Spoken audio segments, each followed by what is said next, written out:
see their commander-in-chief call into question the courage of men I fought with, to claim that they ran. It's shameful. Those who have never fought for the colours they fly should be careful about criticising those who have. As a British member of parliament yesterday as our European allies react to the Taliban takeover of Afghanistan.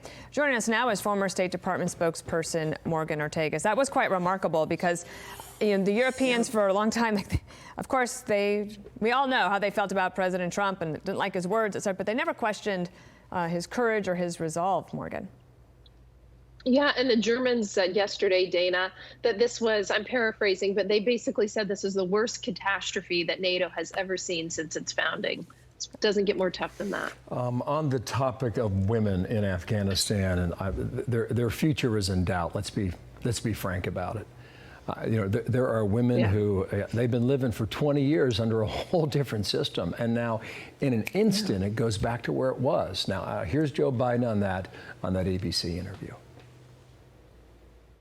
There were Afghan women outside the gate. I told them, get them on the planes, get them out, get them out, get their families out if you can. But here's the deal, George. The idea that we're able to deal with the rights of women around the world by military force is not rational. Not rational. What do you make of that, Morgan?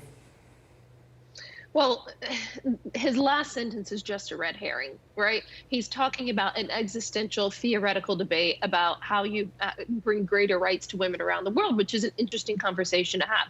We are talking about in the moment where women are going to be slaughtered by the Taliban and their rights are going to be taken away. I think of the 27-year-old mayor in Afghanistan who was at the State Department last year to get an award from us. She's the youngest mayor in Afghanistan, obviously a woman. There's people like that. There's faces and there's names to these pictures that we keep seeing. And so remember that President Biden said there will be no hasty rush to the exit. We'll do it responsibly, deliberately, and safely. And we're seeing the opposite of that. And that's why women's lives are in peril right now.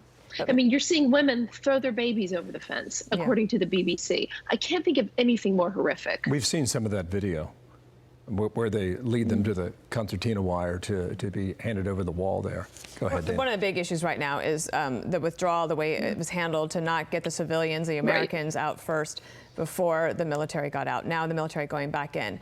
But Morgan, I have to ask, when President Trump signed that deal with the Taliban back in February of 2020, isn't what the outcome for Afghan women, wasn't it going to be what we're seeing now? I mean, there were no conditions really put on the Taliban in regards to the treatment of women?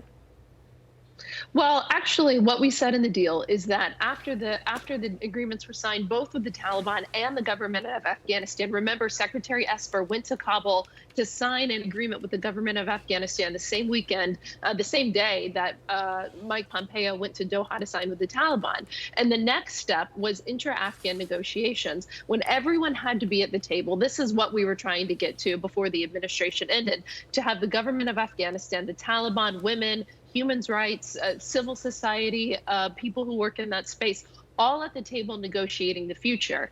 And I've been very harsh on President Ghani because he was one of the people that were impeding those negotiations. There's a lot that we can go in after the fact. But yes, the goal was to get everyone to the table to negotiate the future of Afghanistan.